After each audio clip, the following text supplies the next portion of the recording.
Hello guys, কি অবস্থা সবার? তো মিল্টন সমাদ্দার বর্তমান ভাই মিল্টন সমাদ্দারকে নিয়ে যা চলতে বাংলাদেশে তা বলার মতো না, একদম তোলপাড়। গতকাল সে অ্যারেস্ট হয়েছে, নিউজের মধ্যে দেখলাম। তো guys, সেটা কথা না, কথা হচ্ছে মিল্টন সমাদ্দারের যে বৃদ্ধাশ্রমে 100 থেকে 200 লোকজন আছে, মানে তার ভাষ্য মতে। এখন ওই লোকগুলোর কি হবে ভাই? সেটার তো দায়িত্ব অন্তত সরকারকে নিতে হবে, এই কয়েকদিনের জন্য হলো, তাই না? তো মিল্টন সমাদ্দারকে নিয়ে ভাই এতদিন আমরা বাঙালি অনেক মাতামাতি করছি ভাই, যখন ওর কোনো কিছুই নিউজ ভাই আমরা দেখছি ভাই, আলহামদুলিল্লাহ বলে বলে শেষ করে দিয়েছি ভাই। এখন ভাই দেখেন, সব জিনিসেরই একটা ভালো দিক একটা মন্দ দিক থাকে, সেটা আহ, ভালো মন্দর ঊর্ধ্বে কেউ নয় ভাই। সব জিনিসের মধ্যে ভালো এবং মন্দ থাকবেই।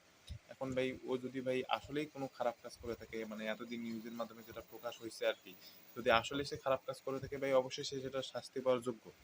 এখন ভাই কথা হচ্ছে এমন এমন হতে পারে যে ভাই কেউ তাকে হয়তো বা ভুলবশত বা তাকে কেউ মানে তার ক্ষতি করার সাধনের উদ্দেশ্যে হয়তো বা কেউ এরকম করতে পারে, এরকম ভাই অনেক ভাবেই আর কি জিনিসটা আমরা দেখতে পারি। এখন উম, আর একটা কথা ভাই বলতে চাই, মিল্টন সমাদ্দার আর বাংলাদেশে ভাই যারা ভাই মানবিকতার কাজে বর্তমান আর কি জড়িত, বড় বড় পেজ চালায়, বললাম না তাদের নাম ভাই, তাদের নিয়ে একটা আমি কথা শুনছিলাম যে বাংলাদেশের বাঙালিকে ভাই 101টা যদি বোকাচোদা বানানোর কোনো উপায় থাকে, সেটা ভাই হচ্ছে এই কয়েকজনের নাম আমি বললাম না, কারণ আপনারাই জানেন আহ, এগুলো হয়তো ভাই প্রকাশ পাবে সামনে, হয়তো মিল্টন সমাদ্দারের মতন এরাও হয়তো দেখবেন যে সামনে আসবে, এদের মুখোশ উন্মোচন হবে।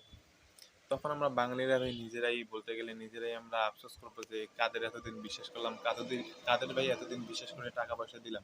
আচ্ছা ভাই দেখেন, একটা কথা বলি, আপনি মনে করেন যে আপনার কাছে 10 টাকা আছে ভাই, আপনি আশেপাশে দেখেন ভাই, অনেক অনেক কিন্তু ভাই দুস্থ মানুষ পাবেন ভাই, ভাই আপনার যদি 10 টাকাও ভাই দেওয়ার ইচ্ছা থাকে ভাই, আপনি তাদেরকে দেন ভাই।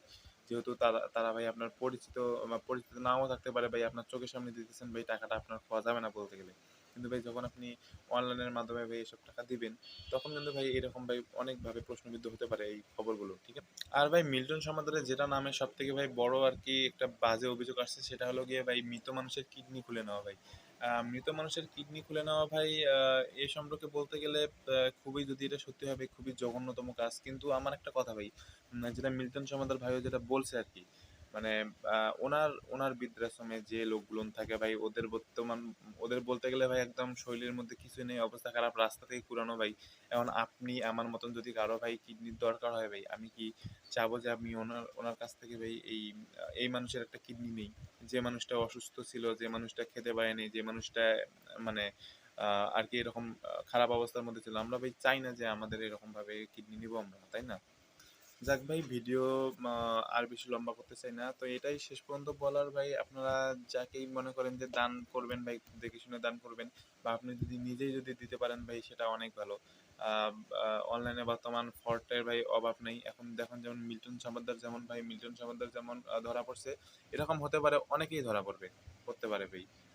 আমি ভাই নিশ্চিতভাবে বলতে পারি যে এরকম একটা হবেই, কারণ এর আগে ভাই অনেক আমরা এরকম ভিডিও দেখেছি যে মানবিক কাজের আড়ালে ভাই তারা নোংরা নোংরা কাজ করছে ভাই, এইসব বলে ভাই। এমনিতে ভাই বাংলাদেশের আবেগ বেশি, বাংলাদেশের মানুষের এত আবেগ ভাই, আপনি কি বলবো, বুঝাইতে পারবো না আপনাদেরকে। ওদের ভাই আবেগ বেশি, বিবেক কম। যেমন ভাই মিল্টন সমাদ্দার, আচ্ছা হোক ভাই, সেটা কথা না, কথা হচ্ছে গিয়ে আমরা ভাই এই বিষয়টা নিয়ে সোশ্যাল মিডিয়ার মধ্যে আর বেশি জলঘোলা করতে চাই না এখন। যেহেতু সেটা প্রশাসনের হাতে চলে গেছে, আমরা প্রশাসনের দিকে ভাই আমরা দেখতে চাই যে প্রশাসন যেন এটার একটা সঠিক তদন্ত করতে। ধন্যবাদ। দেখা হবে পরের ভিডিওতে।